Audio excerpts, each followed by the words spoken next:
The rain in the lower slums of the city never truly washed anything clean.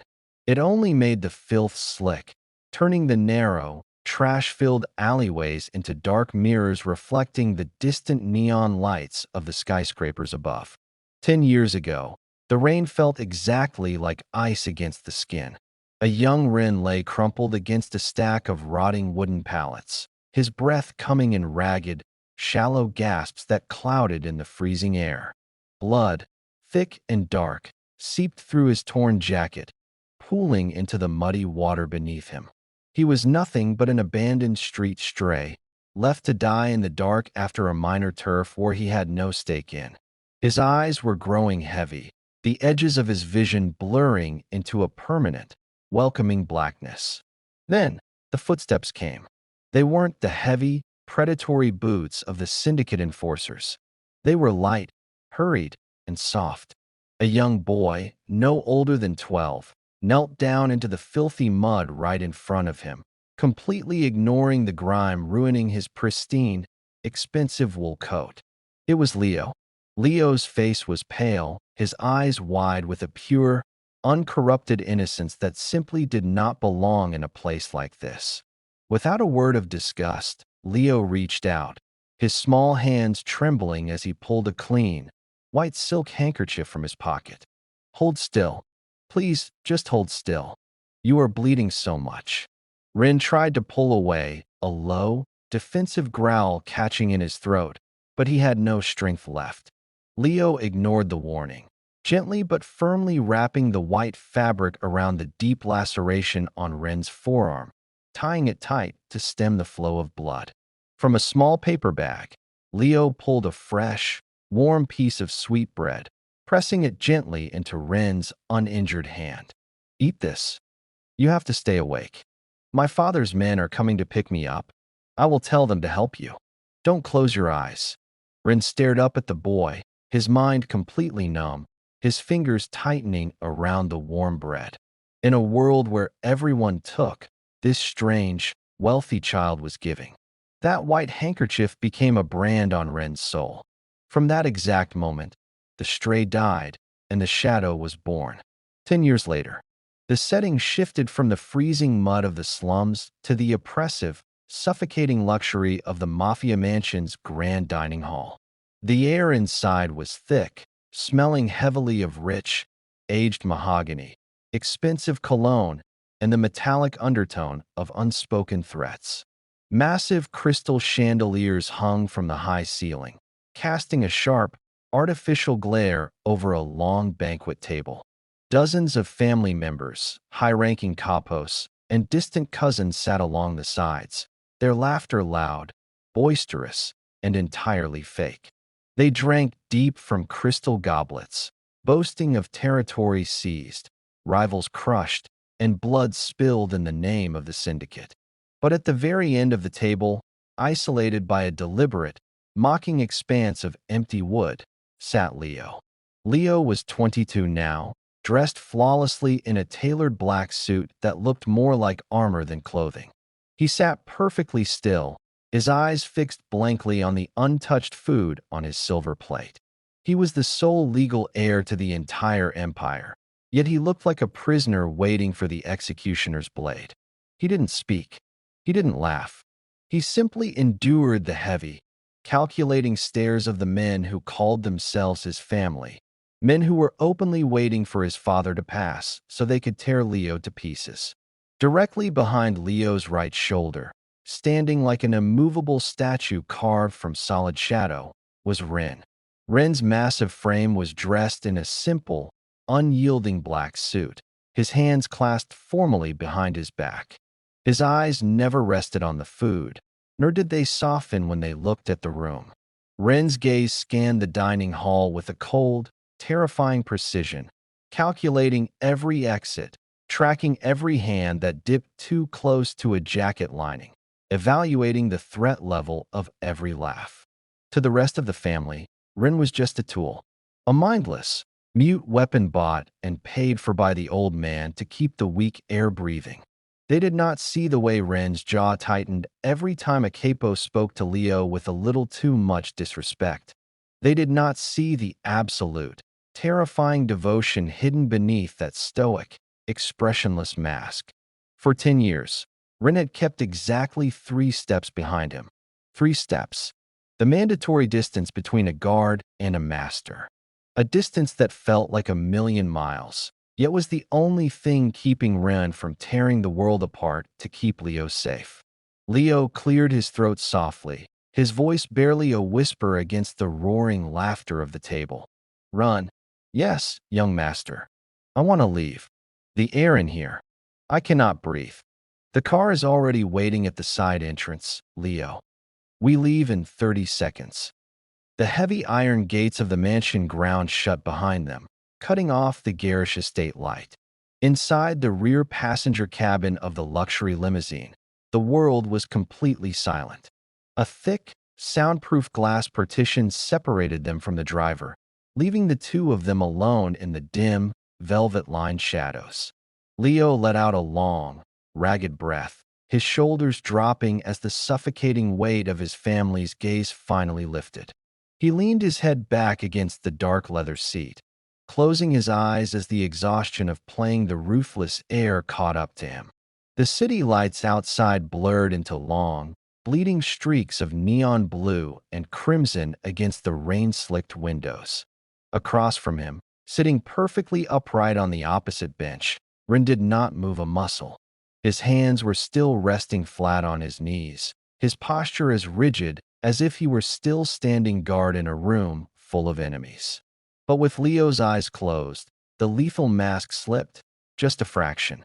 Ren looked at him, truly looked at him. It was a stolen gaze, heavy with 10 years of unspoken devotion, protective, quiet, and deeply agonizing.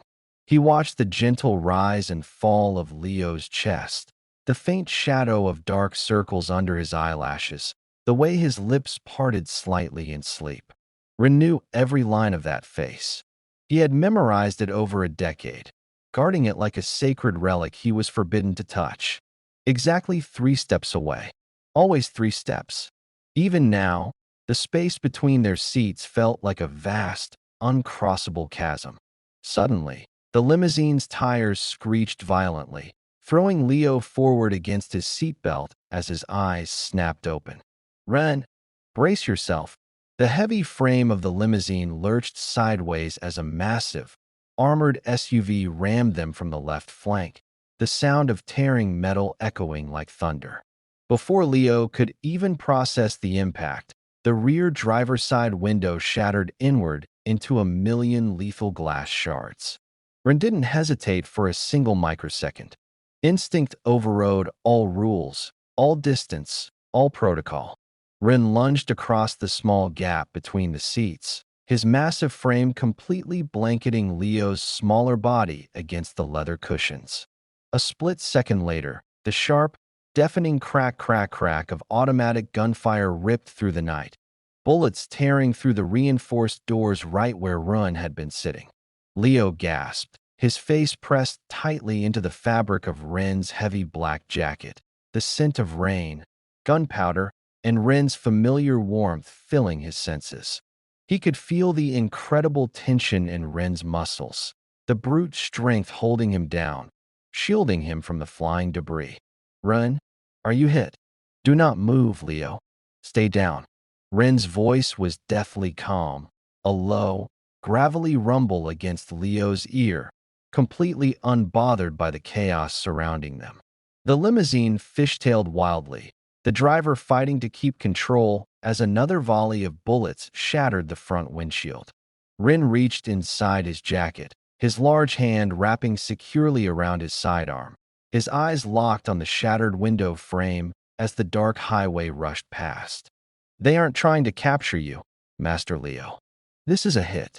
They want us dead. The limousine slammed hard into the concrete pillar of a dark, abandoned parking structure, the engine screaming before dying out completely. Thick white smoke poured from the mangled hood, mixing with the freezing rain that blew in through the open edges of the garage. Ren was on his feet instantly, kicking his jammed door open with a brutal, crushing strike. He reached back into the wreck, hoisting Leo out by his waist, and setting him firmly on the wet concrete. Can you run, Leo? Yes, yes, I'm fine. Where are we going? We change vehicles. Now, the headlights of two rival faction SUVs rounded the entrance ramp below, their engines roaring like hunting beasts in the enclosed space. Rin gripped Leo's wrist, pulling him fast through the maze of concrete pillars, their footsteps echoing sharply against the low ceiling.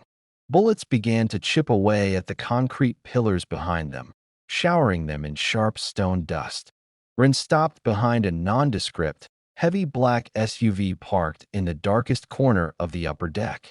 With one swift motion, he smashed the driver's side window with the butt of his gun, reached inside to pop the lock, and tore the steering column open. Within 3 agonizing seconds, the engine roared to life. Get in. Stay low. Leo scrambled into the passenger seat as Rin threw the vehicle into reverse, flooring the gas just as the rival gunman reached the deck. Rin spun the wheel violently, the tires screeching as they blasted through the exit gate, plunging down the exit ramp and out into the stormy night. 3 hours passed. The frantic chaos of the city faded into a distant memory, replaced by the suffocating darkness of the mountain wilderness. The heavy SUV ground to a halt hidden deep beneath the thick pine trees, its headlights finally cutting out to leave them in total darkness. Rin supported Leo's shaking frame as they broke through the heavy downpour, forcing open the rusted lock of the old safehouse door. The storm outside raged with a terrifying fury, slamming heavy sheets of rain against the wooden walls of the remote cabin. Inside, the air was freezing, thick with the scent of old dust and damp wood. The power was completely dead, leaving the small room swallowed by deep, heavy shadows. Leo sat huddled on the edge of a worn mattress, his arms wrapped tightly around his knees, trembling. His eyes were wide, staring blankly at the floor as the adrenaline from the escape finally began to fade, leaving behind a cold, paralyzing dread. A few feet away, the door groaned as Rin bolted it shut. Rin stepped out of the darkness, his breathing heavy but controlled. The perimeter is secure. No one followed us. We are safe here, for now. Rin, your voice. You sound exhausted. I am perfectly fine, Leo. I am going to check the back window. Stay where you are. No, wait. Run, stop moving. Turn around, please. A heavy pause filled the room, broken only by the violent cracks of thunder outside. Rin stopped pacing, but he did not turn around immediately. Rin kept his back to Leo, his posture stiff, his hand pressing firmly against his left side. Run, look at me. Slowly, reluctantly, Rin turned to face Leo. The dim moonlight filtering through the window caught the dark, what sheen spreading across the left side of Rin's black suit jacket. It wasn't rain. It was thick, dark blood, dripping steadily onto the floorboards. The crimson stain was spreading rapidly, eating through the dark fabric of the suit jacket like an oil slick. For a second, the world seemed to lose all sound. Leo stared at the wet, glistening patch on Rin's side, his chest tightening so hard he couldn't breathe. Then, the panic hit him like a physical blow. Rin? Oh my God, Rin. Leo's voice cracked, a desperate, frantic shout that tore through the quiet cabin. He lunged forward, his hands slamming into Rin's uninjured shoulder, his touch frantic and uncoordinated as he tried to stabilize the massive man. You're hit. You're bleeding out. Why didn't you say anything? Why were you driving for 3 hours with a bullet in you? Leo, quiet down. It is merely a graze. Don't tell me to be quiet.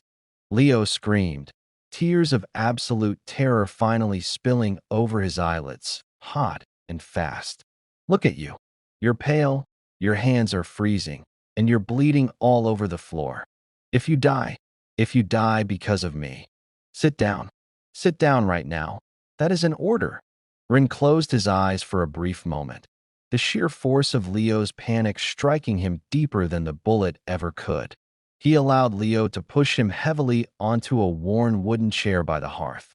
Leo's breath was coming in short, ragged gasps, a full-blown panic attack clawing at his throat as he scrambled across the dusty floorboards toward the old first aid kit. His hands shook so violently that he dropped the metal box twice, the contents clattering loudly against the wood. I can't. I can't do this. I don't know how to fix this. Leo choked out, a sob racking his throat as he dropped to his knees in front of Ren, his hands covered in Ren's warm, dark blood. Leo, Ren's large, heavy hand suddenly came down, firmly capping over Leo's trembling wrists, stopping the frantic movement instantly. Look at me. Breathe. I am right here. I am not going anywhere. The fire in the hearth crackled faintly, casting a soft, amber glow across the small room and throwing long, dancing shadows against the log walls. The freezing chill of the mountain storm still clawed at the windows, but inside, the air had turned thick, heavy, and close. Leo worked in total, agonizing silence, his hands trembling violently as he used a pair of medical shears from the old first aid kit to cut away the blood-soaked fabric of Ren's shirt. Every single time Leo's fingers inadvertently brushed against the bare skin of Ren's chest, a visible tremor ran through Ren's massive frame. It wasn't from the pain of the bullet graze. Ren had survived far worse without shifting a single muscle in his face. It was from the sheer, terrifying proximity of the person he had worshipped from a strict, mandatory distance for a whole decade. Leo dipped a clean white cloth into a basin of warm water, his breathing shaky, his eyes fixated entirely on the torn flesh to avoid looking Ren in the eye. Does it hurt? No. You are lying. I can feel you shaking, Ren. It is not from the wound, Leo. Then why? Leo paused, holding the wet cloth gently against the injury, his tear-streaked face now just inches away from Ren's. The formal distance they had maintained for 10 long years, the 3 steps of mandatory space, felt completely erased in the quiet warmth of the cabin. Because you are too close. For 10 years, I have kept exactly 3 steps behind you. I trained myself never to touch you, never to look at you for too long when we were alone. Because if I did, I knew I wouldn't be able to play the role of the loyal shadow anymore. Leo's eyes widened, his hands freezing completely against Ren's chest as a heavy tear slipped down his cheek. Ren, what are you saying? I am saying that I did not take a bullet for you tonight because it is my job. I did it because the thought of a world without you in it is a world where I do not want to exist. When I was dying in that alley 10 years ago, you gave me a reason to breathe. My life has belonged to you since that very day. Not to your family, not to the syndicate, just to you. Leo stared at him, completely breathless, the tears finally spilling over his eyelashes in a silent, overwhelming flood. You silly fool.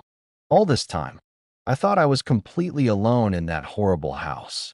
I thought you looked at me like everyone else did, like I was just an assignment, an object to be guarded until I took the throne. Never. You are everything to me, Leo. Leo leaned forward, completely abandoning the first aid kit, and rested his forehead gently against Ren's uninjured shoulder, letting out a long, broken sob that filled the quiet cabin. Ren hesitated for a single second, his massive hands hovering in the air as if he were still afraid to break the rules, before he finally brought them down. He wrapped his strong arms tightly around Leo's trembling frame, pulling him close, burying his face in Leo's soft hair. They sat together on the floor by the dying fire, holding onto each other as the storm outside continued to howl harmlessly against the glass. The storm finally passed just as the first pale, gray light of dawn began to bleed through the dense pine trees. Inside the cabin, the fire had died down to glowing embers, casting a faint, peaceful warmth over the 2 men who had fallen asleep holding one another. For a few brief hours, the syndicate did not exist. There were no titles, no bloodlines, and no hunters. Suddenly, Ren's eyes snapped open. Years of survival instinct instantly overrode his exhaustion. He didn't move, but his grip around Leo tightened slightly, his ears straining against the quiet morning air. Far out in the woods, the sharp, distinct snap of a wet branch cut through the silence. Then another. Footsteps. Heavy, deliberate, and moving in a flanking formation toward the cabin. Rin carefully shifted Leo off his chest, slipping out of the embrace so quietly it didn't even wake the younger man. He reached down, checking the magazine of his sidearm, his face hardening back into the lethal, unyielding mask of the protector. "Leo," Rin whispered, his voice a low, commanding vibration near Leo's ear. "Wake up. They found us." Leo's eyes flew open, the residual warmth of sleep instantly vanishing as panic flared in his chest. But this time, the panic didn't paralyze him. Looking at the blood stained on Ren's shirt, something inside the young heir finally snapped. "How many?" Leo whispered, his voice surprisingly steady as he sat up. "4, maybe 5. They are closing in on the front door. Give me a weapon, Ren." Ren paused, his hand hovering over his spare firearm. "Leo, your father ordered me to keep you safe. You stay behind me. My father is dead, and the family wants us both buried in these woods." Leo hissed, reaching out and firmly grabbing the grip of the spare pistol from Ren's belt. "I am not sitting in the corner watching you die for me anymore. We fight together, or we die together." Ren stared into Leo's eyes, seeing the fierce, unyielding resolve of a true leader replacing the frightened boy from the mansion. A ghost of a proud smile touched Ren's lips. "Keep your head down. Shoot to kill." A split second later, the heavy wooden front door of the cabin exploded inward with a deafening crash as a flashbang detonated. Splintered wood and white smoke filled the room. 2 rival gunmen lunged through the shattered doorway, their automatic rifles raised. Crack, crack. Ren fired twice from a crouched position, the heavy rounds dropping the first gunman instantly. The second gunman swung his barrel toward Ren's exposed side, but Leo moved first. Gritting his teeth, Leo leveled his weapon with both hands and pulled the trigger 3 times, the deafening blast shaking the small cabin. The second gunman collapsed heavily onto the floorboards, his weapon clattering away. "Move," Ren roared, grabbing Leo's jacket and pulling him behind a heavy overturned oak table just as a hail of bullets ripped through the front windows, showering them in glittering glass shards. The remaining 2 gunmen were firing wildly from the misty woods outside, trying to pin them down. Ren looked at Leo, his eyes burning with an intense, fierce pride. "You did well, Master Leo. Don't call me that. Not anymore." "Understood, Leo."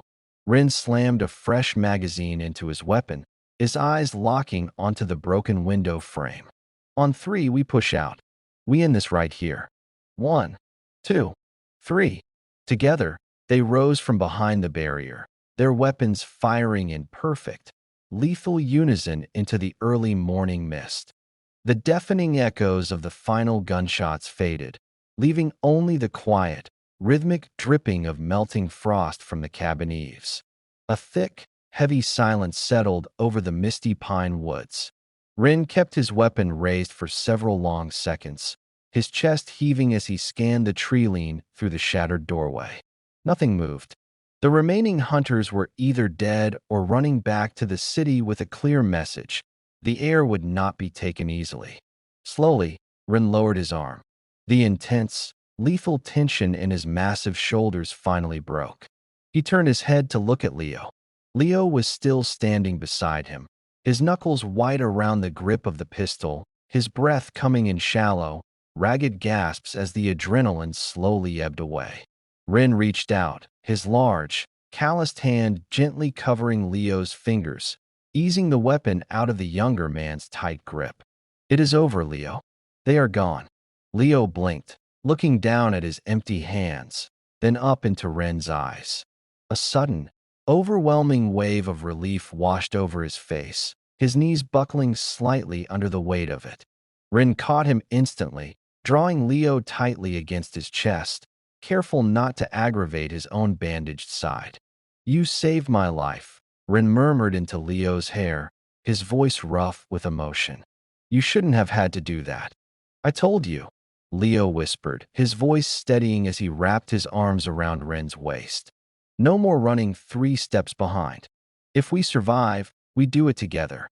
Leo pulled back slightly, his eyes falling on the expensive, tailored black suit jacket he was wearing, the uniform of the syndicate. With a look of quiet resolve, Leo unbuttoned the jacket and slid it off his shoulders, letting the expensive fabric drop carelessly onto the dirty, splintered floorboards. Ren watched him, a deep understanding dawning in his eyes. Without a word, Ren reached up and tore off his own formal black tie, throwing it down beside Leo's jacket. They were leaving the shadow of the family behind forever.